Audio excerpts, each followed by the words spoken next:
Hello दोस्तों। Uttarakhand PCS मुख्य परीक्षा और उत्तराखंड लोअर पीसीएस मुख्य परीक्षा की जो हमारी सीरीज चल रही है उसमें आज हम उत्तराखंड पीसीएस मेंस का जो पेपर 7 है जिसमें है उत्तराखंड राज्य की जानकारी, उसमें हम उत्तराखंड के इतिहास हमने ये वाला पहला टॉपिक जो है इससे पहली वीडियो में कवर कर लिया था।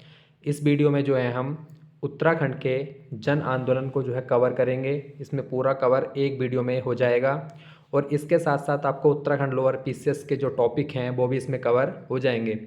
वो भी देख लेते हैं हम इसमें कौन कौन से टॉपिक कवर होंगे। जैसे उत्तराखंड के जो जन आंदोलन हैं जिसमें हम कुली वेगार, डोला पालकी और कुछ वन आंदोलन थे जैसे चिपको आंदोलन, इस प्रकार से जो टॉपिक्स हैं वो इसमें हम पढ़ेंगे। तो इसमें हम सारे टॉपिक ये वाले कवर करेंगे जिसमें हम कुली वेगार आंदोलन, डोला पालकी, चिपको आंदोलन, नशा विरोधी आंदोलन, सामाजिक सुधार आंदोलन, टिहरी राज्य में रियासत विरोधी आंदोलन और पृथक उत्तराखंड राज्य आंदोलन जो है और उसके तात्कालिक और दूरगामी परिणाम, ये सारे जो है हम इस वीडियो में कवर करेंगे। तो शुरू करते हैं। कुली वेगार प्रथा। कुली वेगार प्रथा क्या है? उत्तराखंड में 1815 में जब ब्रिटिश शासन आया था और वो 1921 तक ये प्रथा रही है।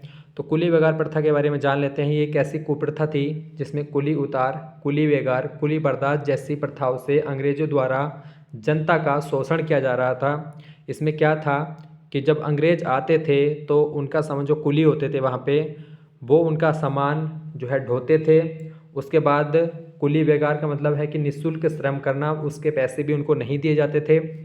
कुली व बर्दाश्त का मतलब है कि ब्रिटिशों के लिए निःशुल्क भोजन भी उपलब्ध कराना पड़ता था। तो ये जो तीनों है, एक तो सामान भी ढोना है, फिर उसके पैसे भी नहीं मिलते थे, फिर उसके बाद जो है उसका निःशुल्क भोजन उपलब्ध कराना होता था।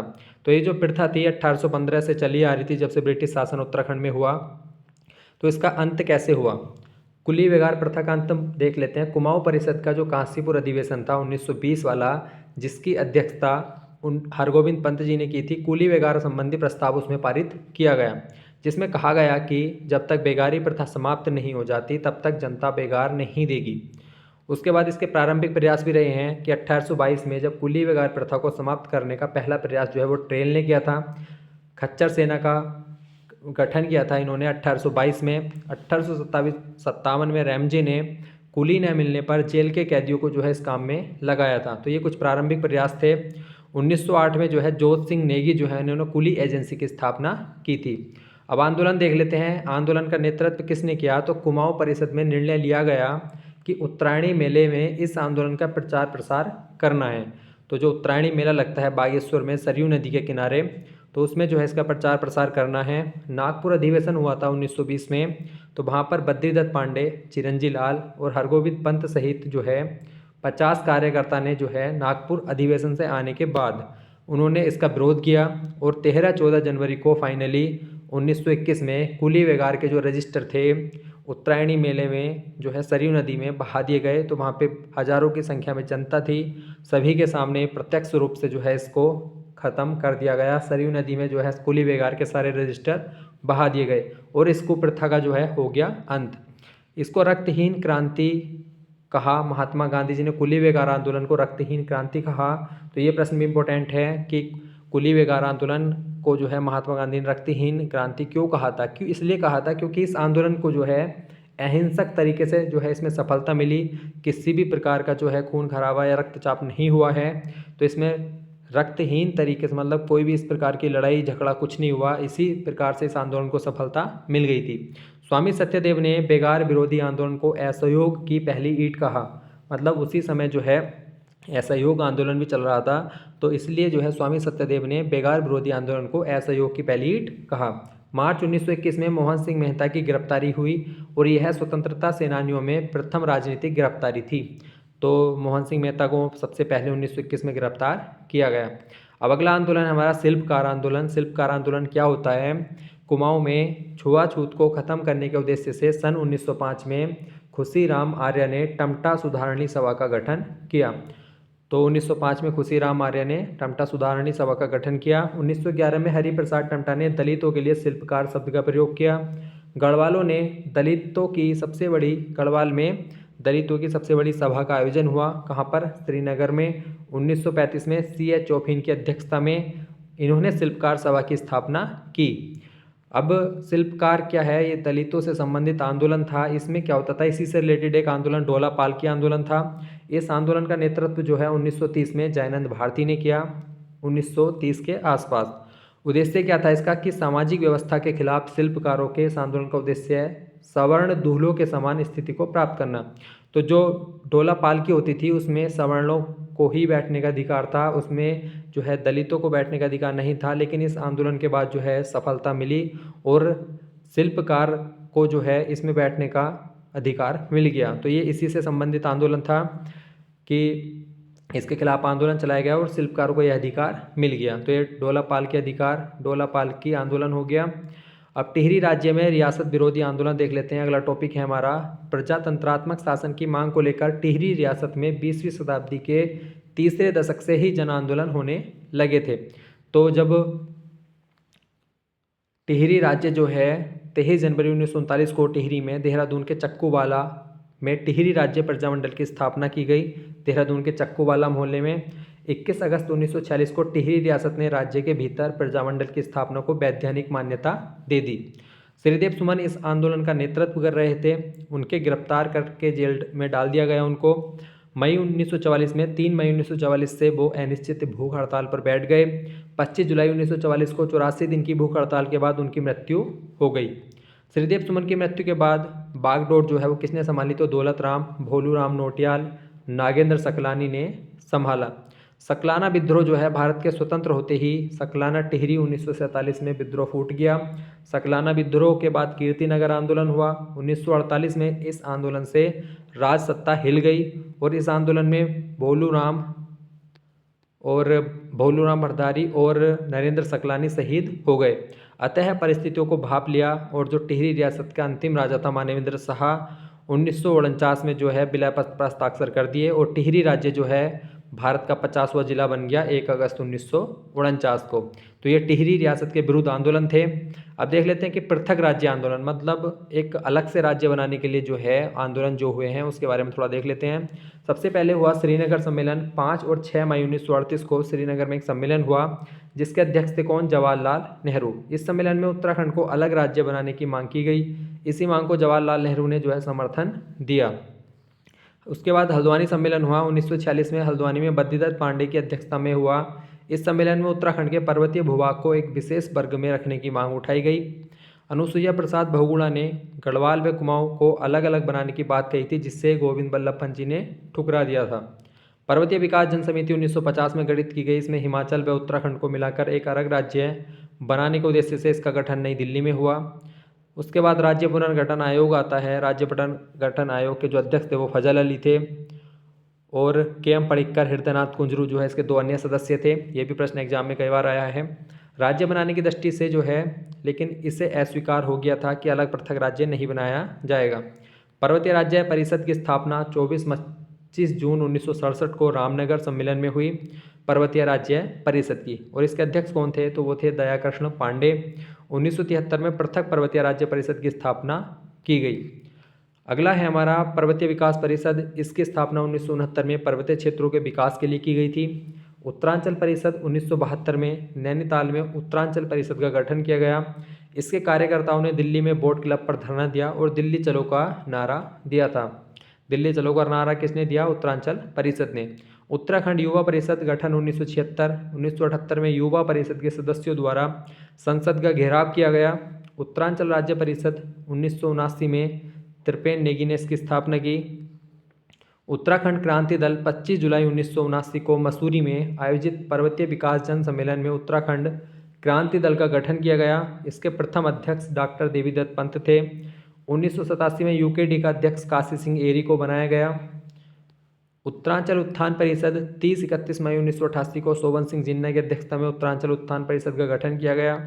उत्तराखंड क्रांति दल ने पृथक राज्य के संबंध में उत्तर प्रदेश विधानसभा में अपना पहला प्रस्ताव रखा। किसने, उत्तराखंड क्रांति दल ने। 1992 में महत्वपूर्ण दस्तावेज जारी किया उत्तराखंड क्रांति दल ने और गैरसैंण को प्रस्तावित राजधानी घोषित किया। उसके बाद कौशिक समिति का गठन होता है। 4 जनवरी 1994 को मुलायम सिंह यादव ने रमाशंकर कौशिक की अध्यक्षता में उत्तरांचल राज्य की संरचना कैसी होगी, राजधानी पर विचार करने के लिए कौशिक समिति का गठन किया।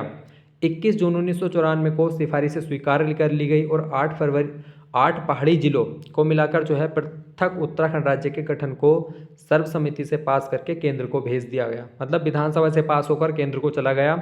उसके बाद उत्तराखंड में कुछ जन आंदोलन हो जाते हैं, जैसे 2 अगस्त 1994 को पौड़ी से ये शुरू हुए और 8 अगस्त 1994 को जीत बहादुर गुरंग शहीद हो गए। तो यहाँ से जो है जन आंदोलन शुरू हो जाते हैं।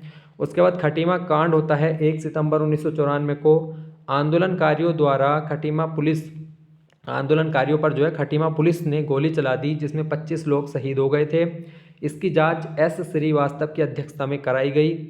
मसूरी कांड होता है उसके बाद 2 सितंबर 1994 को पुलिस ने गोली चलाई, जिसमें 7 लोग शहीद हो गए। इसकी जांच जो है न्यायमूर्ति मुरलीधर की अध्यक्षता में की गई। मुजफ्फरनगर कांड जो है 2 अक्टूबर 1994 को दिल्ली रैली में भाग लेने वाले उत्तराखंड आंदोलनकारियों पर रामपुर तिराहा मुजफ्फरनगर कांड में पुलिस ने गोली चला दी। मतलब मुजफ्फरनगर जो तिराहा है वहाँ पर जो है उत्तराखंड के आंदोलनकारियों पर जो है गोली चला दी गई। इसको क्रूर शासक की क्रूर हिंसा कहा गया है। चंडी प्रसाद भट्ट ने इसे सभ्य समाज पर जो है कलंक बताया। तो ये जो घटना हुई है पृथक राज्य उत्तराखंड के लिए हुई हैं, तो ये बहुत इंपॉर्टेंट है। संविधान बचाओ यात्रा उसके बाद 25 जनवरी 1995 को उत्तराखंड आंदोलन ने दिल्ली में निकाली।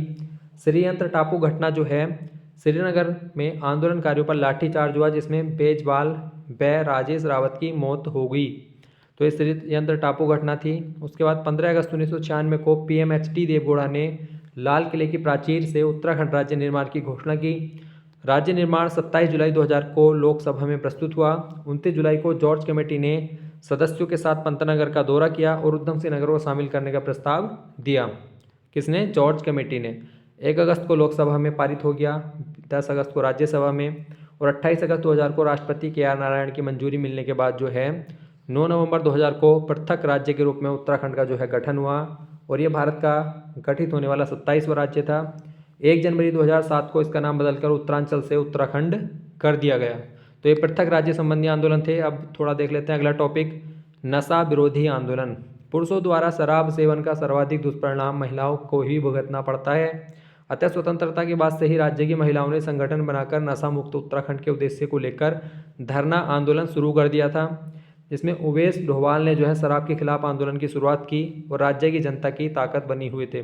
तो इस प्रकार से नशा विरोधी आंदोलन शुरू हुआ। इसका स्वरूप कैसा था?